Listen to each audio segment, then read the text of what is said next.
The first sound I learned to love wasn't my mother's lullaby, nor the deep, resonant beat of the buffalo hide drum at a powwow. It was a hum. A steady, persistent hum. The sound of the mechanical bees my father, Eric Ashton, a Norwegian engineer whose wandering heart had anchored itself on the Great Plains, brought home. He saw them with the eyes of science, of algorithms and aerodynamics. He called them drones. My grandmother, Tashina, a Lakota woman with braids as long as the Missouri River's memory, called them by another name. She would squint her sharp eyes, creased by decades of laughing and weeping under the Dakota sun, look at the hovering mass of plastic and metal, and say, Iktomi. The spider, the trickster, the weaver of stories, the connector of all things in our mythology.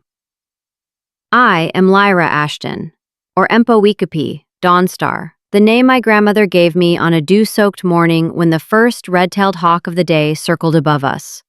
With skin the color of pale olive that tanned but never truly darkened, my father's piercing blue eyes and my mother's high, resolute cheekbones, I am an unfinished symphony between two worlds.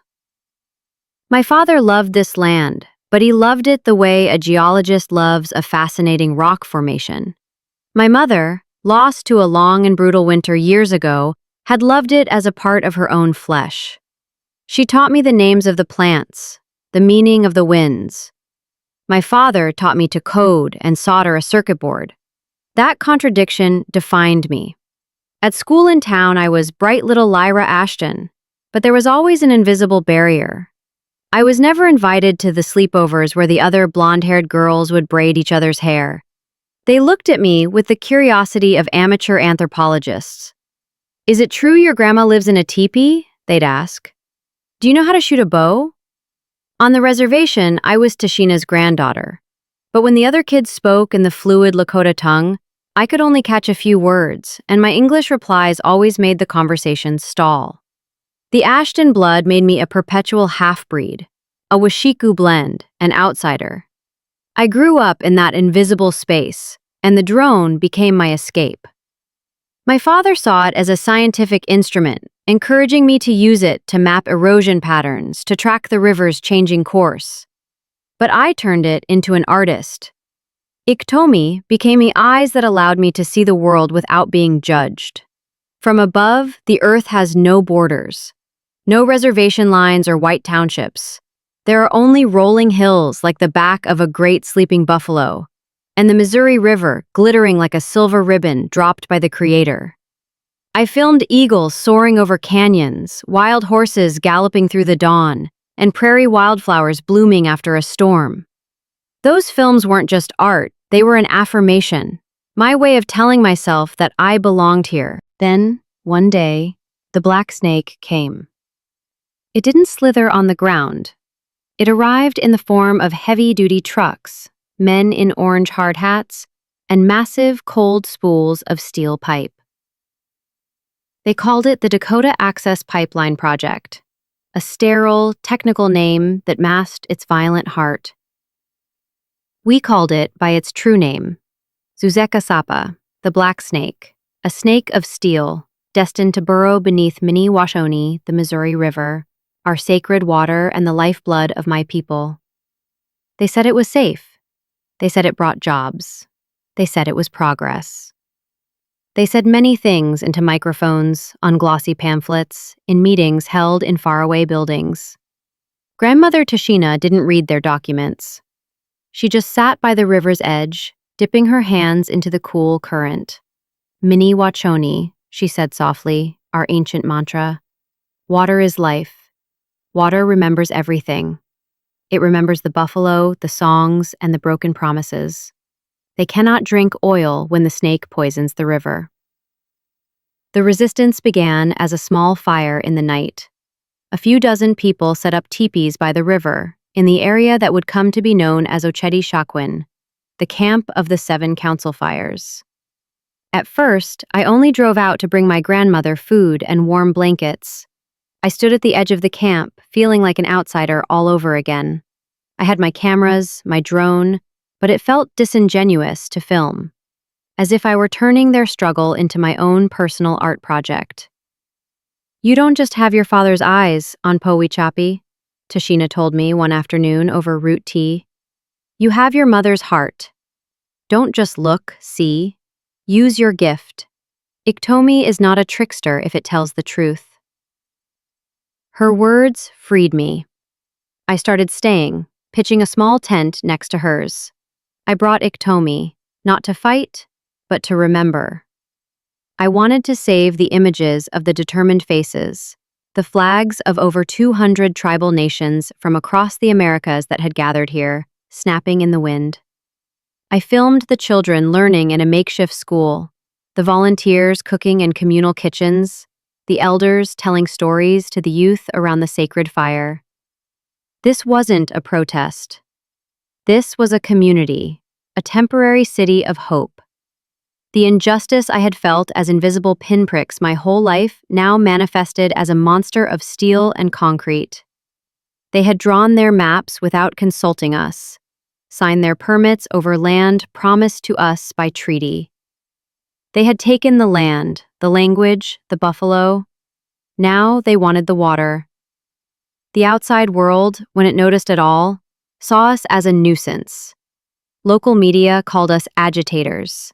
The county sheriff, a florid-faced man I'd seen in the grocery store, called us trespassers on our own ancestral land. The irony was so bitter it could choke. The tension escalated methodically, as if planned in a corporate boardroom. First came the fences of razor wire. Then came the blinding floodlights, aimed at the camp all night, a form of psychological torture. The private security forces arrived, hired by the pipeline company. They didn't look like guards. They wore camouflage, combat boots, and carried batons and pepper spray. They had German shepherds trained to snarl, not to herd. Rorik Blackwater, a young Oglala Lakota man with a thick braid and a defiant smile, was often on the front lines. He didn't trust my technology. "We need warriors, Lyra, not toys," he once said without malice. "They only understand the language of strength." "This is a kind of strength, Rorik," I replied, gesturing to the drone. "It can go where we can't." He just shrugged. But I saw the curiosity in his eyes.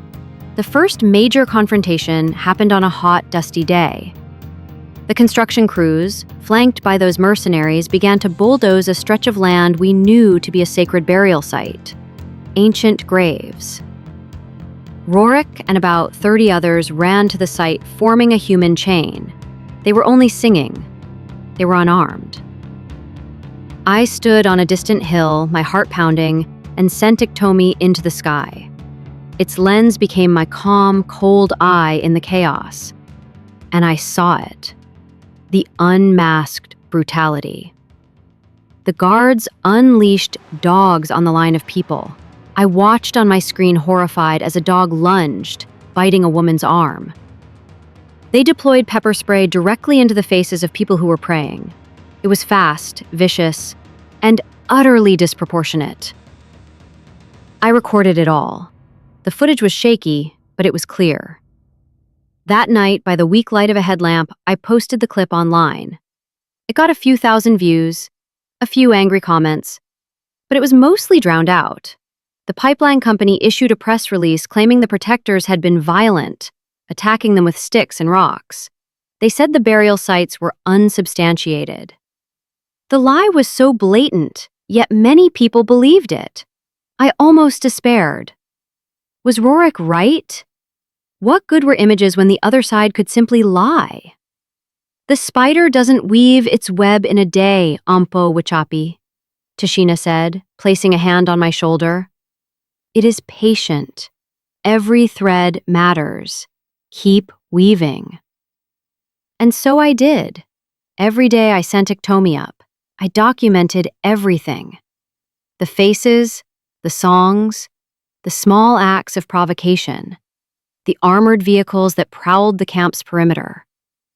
I was creating an archive, a living testament. I didn't know what it was for yet, but I knew I had to do it. The peak of the cruelty came on a late November night. The North Dakota cold was a physical blade. The temperature had dropped below freezing, and the wind. Our purpose that night was not to cross. It was a prayer vigil. An act to show the world we were still here, undeterred by winter or oppression. We lit small sacred fires for warmth, and our songs rose to mix with our breath in the icy air. I was on a nearby hill, my fingers numb on Iktomi's controls. The wind gusts made the drone buck, but I fought to keep it steady. Grandmother Tashina had draped a thick wool blanket over my shoulders. "Show them, Anpo Wikapi," she whispered, her voice a solid rock in the screaming wind. "Let your spider weave the undeniable truth." From above, the scene was surreal and terrifying. Our small, warm, flickering fires against the cold, flashing red and blue lights of dozens of police cars and armored vehicles. It looked like two worlds, two eras, two value systems about to collide. Then it began. Without a single warning, without an order to disperse, a loud concussion boomed and a water cannon from a fire truck erupted, firing directly into the crowd. In freezing temperatures, water wasn't just water. It was a weapon. It was hypothermia and death waiting to happen. On my monitor, I watched the horror Iktomi was streaming. The powerful jets of water lashed people like whips. Their screams were drowned out by the roar of the pump, and I could hear it faintly on the drone's microphone. The sound of laughter from the police line. I panned the camera, trying to capture it all. People being knocked off their feet, the cries, the chaos as they tried to shield one another. But that wasn't all. They started firing tear gas canisters and concussion grenades. A thick, choking smoke enveloped the bridge. Then came the rubber bullets, fired at close range.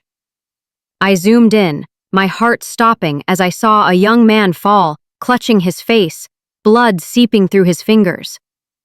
I saw an elder woman, one of our respected storytellers, hit in the leg.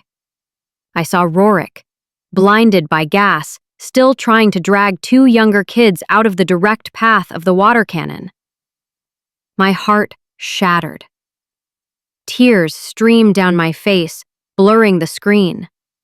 I was just a mixed-blood girl, with a piece of technology, watching my people be assaulted on their own land, for daring to protect clean water for millions downstream. The helplessness and rage were a volcano inside me.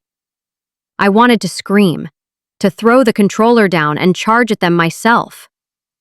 But my grandmother's voice was in my ear again, calm and steady. "Weave, my dear. Weave your web of truth." I took a deep, shuddering breath and wiped my eyes.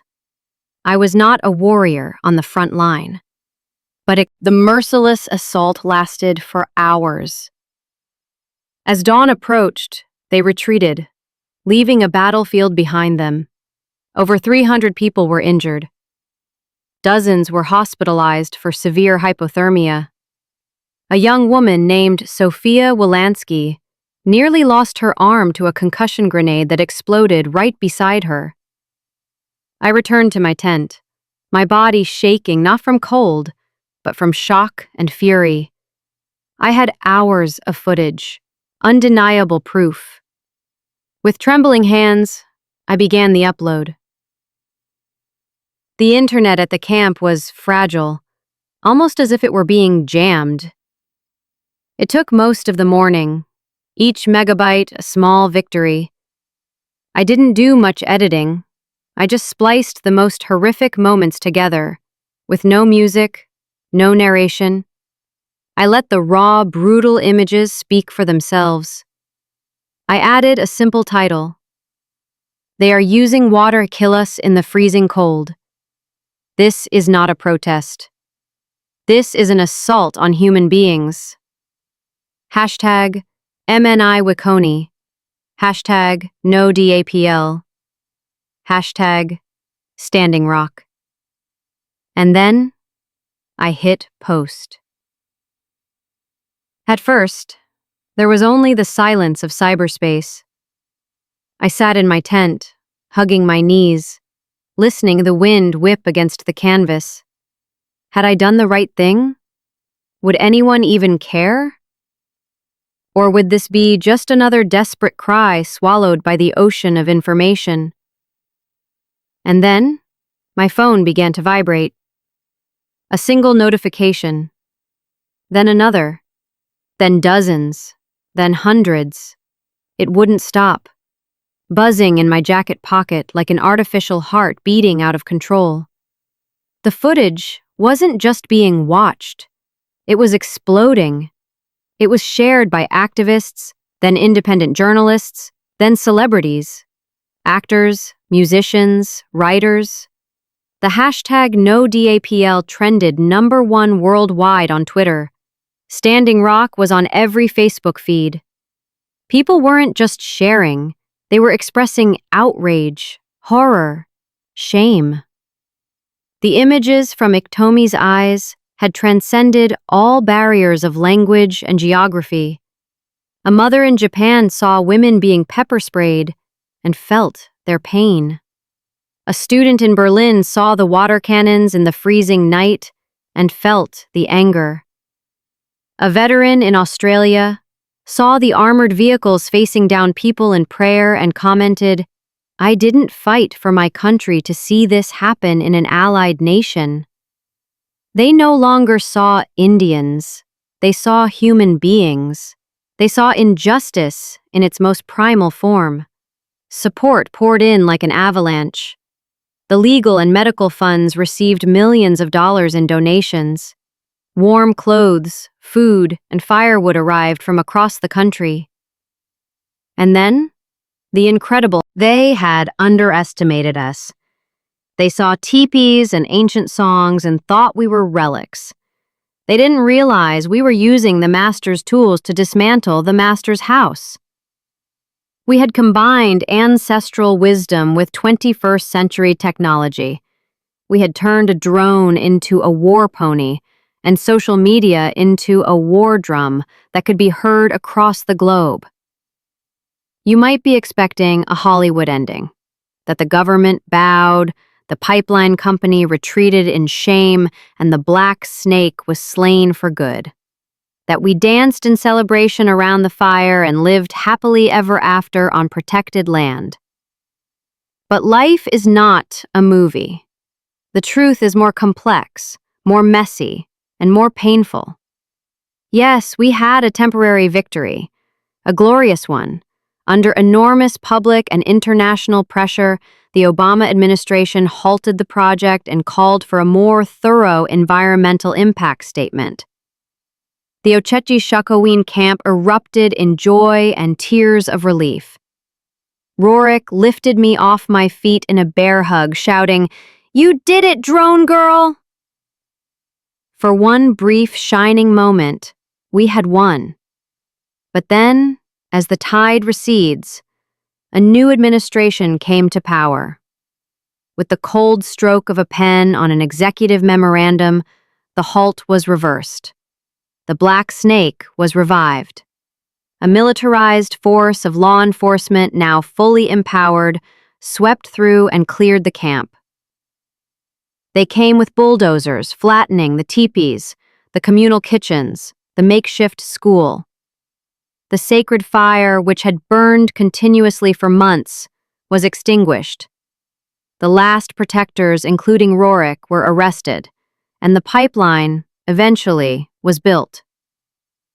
The Black Snake now lies beneath Miniwachoni. On the surface, we lost. A crushing defeat. That's what the news report said. That's what the company declared in its shareholder meetings. A valiant but futile effort by a minority group. They were wrong. Profoundly wrong. They only saw the physical land where the teepees once stood. They didn't see what was truly built there, something invisible yet more durable than concrete. They didn't understand the nature of our victory. Our victory was not in stopping a single pipeline. If that was all we had done, another would simply sprout elsewhere next year. Our real victory was deeper and far more permanent. Standing on the hill where I launched Iktomi on that fateful night, I looked down at the now quiet river valley. There are no tents, no flags, no songs, but something has changed forever. In the air, in the collective consciousness. My footage, along with countless other stories, images, and live streams from thousands of water protectors, created something that no bulldozer can ever flatten. It is not a parcel of land designated by the government with lines on a map. It is an infinite space on the global network where our history, our culture, our languages, and our struggles are archived, shared, and celebrated. Before Standing Rock, we were forgotten chapters in history textbooks. Now, our story is alive and accessible to anyone with an internet connection. We wrote our own chapter in the language of light and bits. I am no longer just Lyra Ashton, the mixed-blood girl with a drone. I have become a storyteller, an archivist of memory, a protector of heritage. I used the funds donated from around the world to start a project called Iktomi's Web. We didn't buy weapons or fences. We bought laptops, cameras, and software. We built computer labs in community centers on the reservation. We teach Indigenous youth how to use technology, filmmaking, coding, graphic design, podcasting, to tell their own stories. We are turning them from content consumers into content creators.